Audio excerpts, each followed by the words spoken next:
Hello friends, my name is doctor Rajeev और आज हम बात करेंगे रेगुलेशन ऑफ रेस्पिरेशन के बारे में। तो रेगुलेशन ऑफ रेस्पिरेशन जो है वो दो तरह से होता है। एक होता है केमिकल कंट्रोल और दूसरा होता है नर्वस कंट्रोल और न्यूरल कंट्रोल।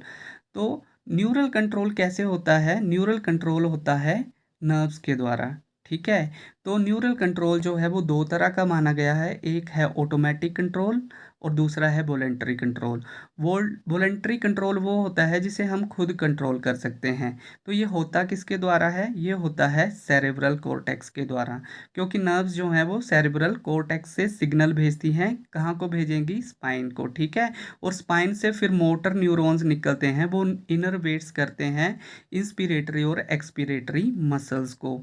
और इस तरह से वॉलंटरी कंट्रोल जो है वो हम कर सकते हैं। लेकिन इसमें मेन जो चीज़ होती है वो होता है सेंटर, और वो होता है मेन कोर्टेक्स और कोर्टिकोस्पाइनल कंट्रोल इसको हम बोलते हैं। इसका एग्जांपल है जैसे कि सिंगिंग और प्रैक्टिसिंग योगा एंड प्राणायाम।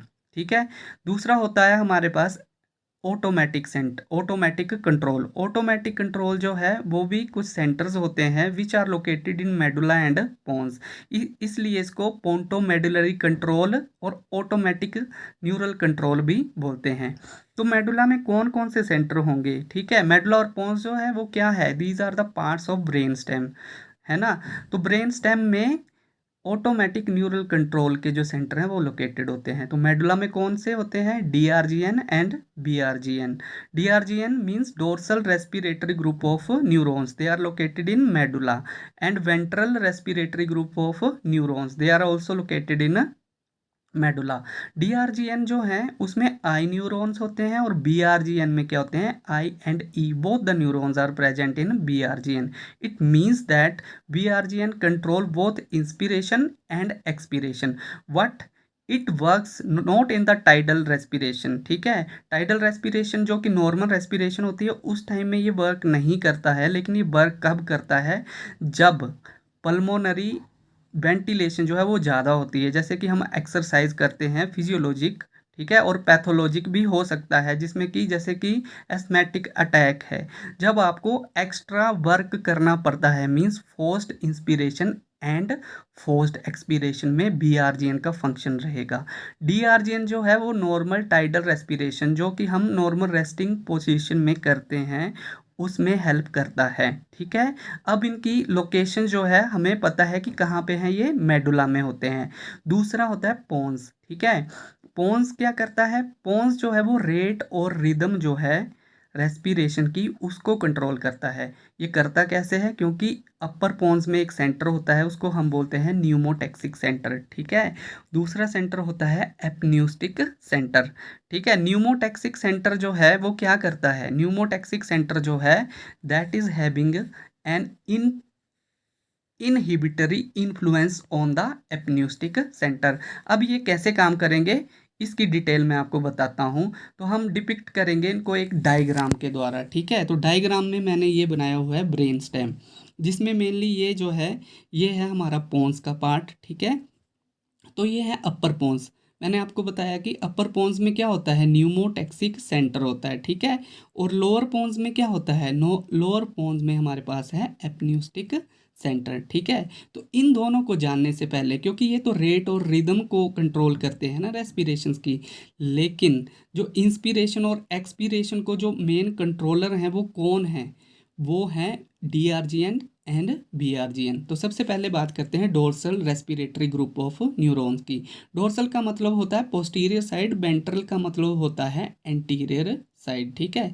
अब dorsal respiratory group of neuron, inspiration मैंने बोला था इसमें आई न्यूरॉन्स होते हैं, इसलिए मेनली इंस्पिरेशन को कंट्रोल करता है। ठीक है। तो इसमें क्या है? इसमें क्या होता है कि डीआरजीएन से क्या निकलेगा? न्यूरॉन्स निकलेंगे ना, है ना। तो न्यूरॉन्स निकलेंगे और ultimately through these neurons they innervates, but they innervates diaphragm and intercostal muscles, जो कि नॉर्मल इंस्पिरेशन में, अगर आप मेरा पहला लेक्चर देखेंगे तो उसमें मैंने मैकेनिज्म ऑफ ब्रीदिंग में बताया है कि नॉर्मल रेस्पिरेशन में कौन सी जो दो मसल्स हैं वो हेल्प करती हैं, ठीक है। तो इसमें मेनली टू टाइप्स मसल्स हैं, वो वही है ये diaphragm and external intercostal muscles. तो रेस्पिरेटरी मोटर पाथवे जो है उससे क्या आया हमारे पास, नर्व्स आती हैं जो कि इनरवेट कर रही हैं डायफ्राम को और एक्सटर्नल इंटरकोस्टल मसल्स को। तो जब जब ऊपर से सिग्नल आएगा, ठीक है, dorsal respiratory group of neurons से रैंप सिग्नल आते हैं, ठीक है। ये रैंप सिग्नल का मतलब होता है कि ये पहले कम होती है उनकी इंटेंसिटी और धीरे से ऊपर की तरफ बढ़ जाती है। मींस पहले कम इंटेंसिटी होती है, फिर इंटेंसिटी जो है वो रैंप अप हो जाती है, मतलब बढ़ती है, ताकि जो हमारे लंग्स हैं वो पूरी तरह से इन्फ्लेट हो जाएं, ठीक है। ये बात आप समझ रहे होंगे कि लंग्स जो है वो पूरी तरह से इन्फ्लेट हो जाएं, और ये जो है रैंप सिग्नल जो आते हैं dorsal respiratory group of neuron से, वो हेल्प करते हैं, ठीक है। अब डायफ्राम को नर्व्स कौन सी जाएगी, फ्रेनिक नर्व जाती है, ठीक है। और ये जो यहाँ से जब निकलते हैं तो इनको बोलते हैं रेस्पिरेटरी मोटर पाथवेज। तो नॉर्मल इंस्पिरेशन में जो हेल्प करता है वो है dorsal respiratory group of neurons, और इसमें होते हैं inspiratory neurons which ultimately helps in the contraction of the muscles which are responsible for the normal inspiration, ठीक है। अब डीआरजीएन खुद व खुद तो काम करता है नहीं, तो इसको भी तो कोई सेंसरी इनपुट आएगी ना। तो वो कहाँ से आती है, वो आती है, दो तरह के रिसेप्टर्स होते हैं, एक होते हैं केमिकल केमिकल रिसेप्टर्स और दूसरे होते हैं मैकेनिकल रिसेप्टर्स, ठीक है। तो केमिकल रिसेप्टर्स जैसे कि कार्बन डाइऑक्साइड है, ठीक है, और क्या होता है, एच पॉजिटिव आयोन्स होते हैं और ऑक्सीजन भी होती है। तो ये स्टिमुलस देते हैं डीआरजीएन को कि आप जो है वो क्या करेंगे, इंस्पिरेशन करेंगे। तो इनसे सेंसरी इनपुट आएगी, और कौन काम करेगा, डीआरजीएन करेगा, और करवाएगा क्या, नॉर्मल इंस्पिरेशन करवाएगा, ठीक है, जिसको टाइडल रेस्पिरेशन भी हम बोल सकते हैं। दूसरा हमने ग्रुप बोला है, ये जो है डीआरजीएन जो है वो मेडुला के कौन से पार्ट में है, डोर्सल पार्ट में है, ठीक है। अब ये जो है बीआरजीएन कहाँ है, ventral respiratory group of neurons. इसको देखो मैंने ऐसे बनाया क्योंकि इसके दो पार्ट होते हैं, ठीक है, एक होता है क्रेनियल पार्ट और दूसरा होता है कोडल पार्ट। अब क्रेनियल पार्ट से न्यूरॉन्स जो निकलते हैं वो किसको इनर्वेट करेंगे, वो आपके इनर्वेट करते हैं एक्सेसरी रेस्पिरेटरी मसल्स को, ठीक है। तो एक्सेसरी रेस्पिरेटरी मसल्स जो हैं वो किस में हेल्प करेंगी, एक्सपीरेशन में, ठीक है। नॉर्मली जो इंस्पिरेशन टाइडल रेस्पिरेशन होती है उसमें क्या है, इंस्पिरेटरी न्यूरॉन्स है ना, तो वो क्या करते हैं, इंस्पिरेटरी मसल्स को कॉन्ट्रैक्ट कराते हैं। लेकिन जो टाइडल जो मतलब नॉर्मल जो रेस्टिंग आपका स्टेज है उसमें एक्सपीरेशन कैसे होती है, वो पैसिव होती है। जैसे कि मैंने आपको पहले लेक्चर में बताया था, वो पैसिव होती है, उसके लिए एक्सपीरेशन के लिए कोई स्टिमुलस या एक्सपीरेटरी मसल्स को कॉन्ट्रैक्ट करवाने की ज़रूरत नहीं होती। जब इंस्पिरेटरी मसल्स खुद ही जो है वो कॉन्ट्रैक्ट नहीं होती, तो वो उसके बाद क्या होती है, उनकी इलास्टिक रिकॉइल होगी ना, वो अपनी जगह को चली जाएंगी, तो वो एक्सपीरेशन में मदद करती हैं। लेकिन बीआरजीएन जो सेंटर है वो कब प्ले में आता है, जब फोर्स्ड एक्सपीरेशन की ज़रूरत होती है। और एक्सपीरेटरी मसल्स कौन सी हैं, एक्सेसरी रेस्पिरेटरी मसल्स, जैसे कि रेक्टस एब्डोमिनस है हमारे पास, है ना, और एक्सटर्नल ओब्लीक मसल्स हैं, ठीक है। तो उस टाइम में वो वर्क करती हैं। और कोडल पार्ट से क्या निकलता है हमारे पास, जो नीचे वाला पार्ट है उससे नर्व्स निकलती हैं, वो किसको इनर्वेट करेंगी, वो इनर्वेट करती हैं इंटरनल इंटरकोस्टल मसल्स को, क्योंकि एक्सपीरेशंस में ये इंटरनल इंटरकोस्टल मसल्स भी हेल्प करती हैं। तो होपफुली ये पॉइंट आपको क्लियर हो गया कि बीआरजीएन में दो पार्ट होते हैं, cranial and codal.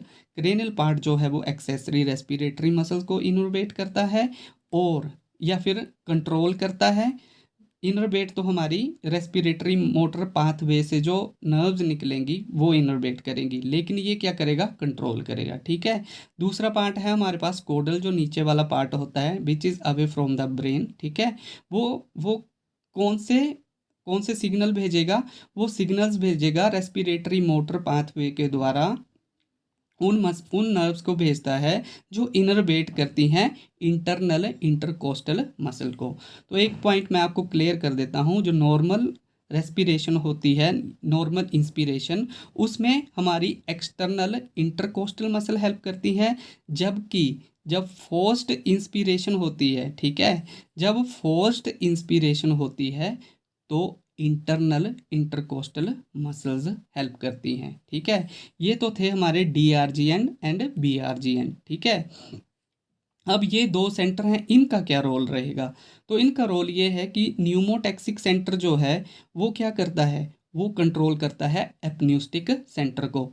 Apneustic centre के बारे में जानते हैं। एपन्यूस्टिक सेंटर जो है वो आउटपुट भेजता है, पॉजिटिव फीडबैक देता है DRGN को भी और BRGN को भी।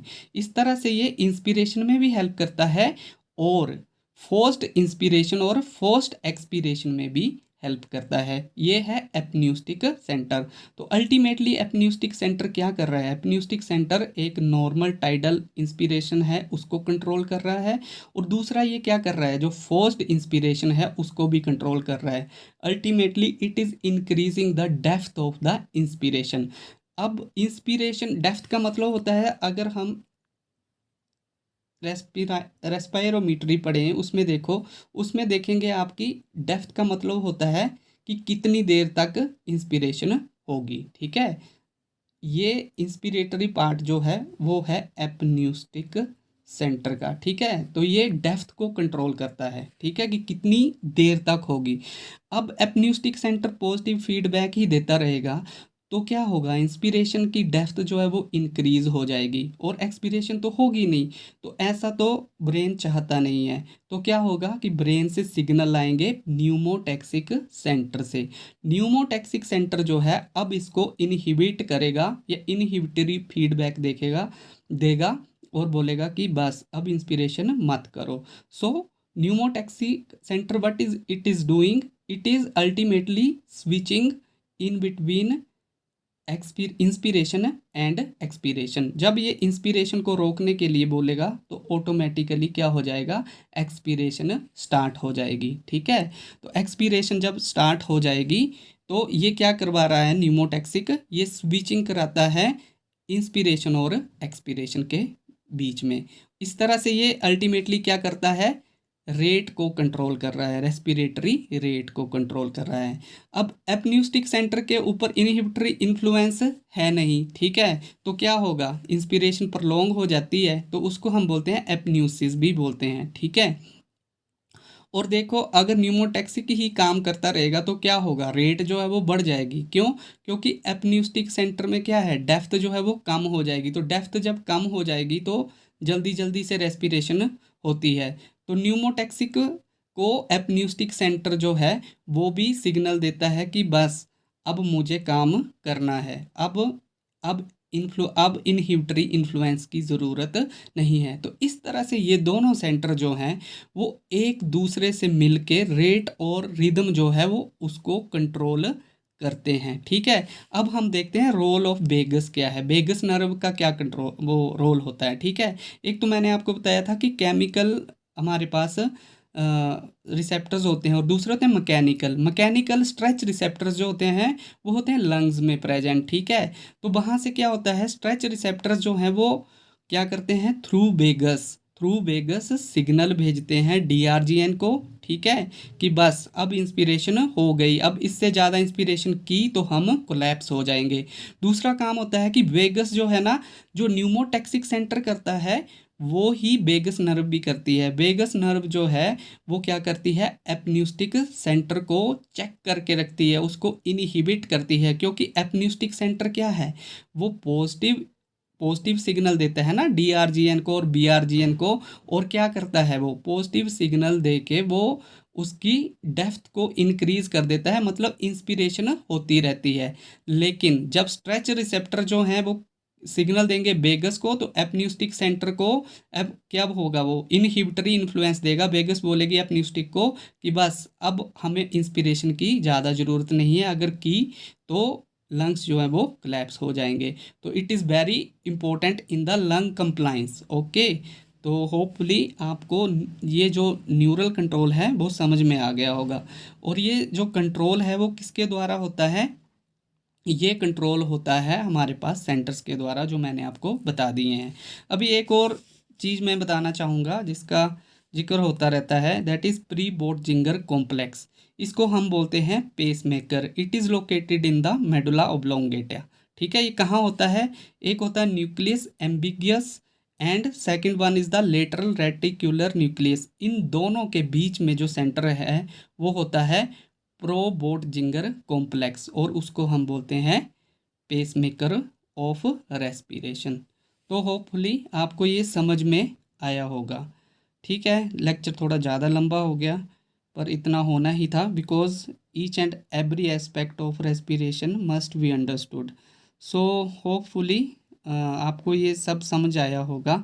मैं अगले लेक्चर में आपको केमिकल रेगुलेशन ऑफ रेस्पिरेशन के बारे में बताऊंगा। तब तक के लिए गुड बाय, थैंक यू।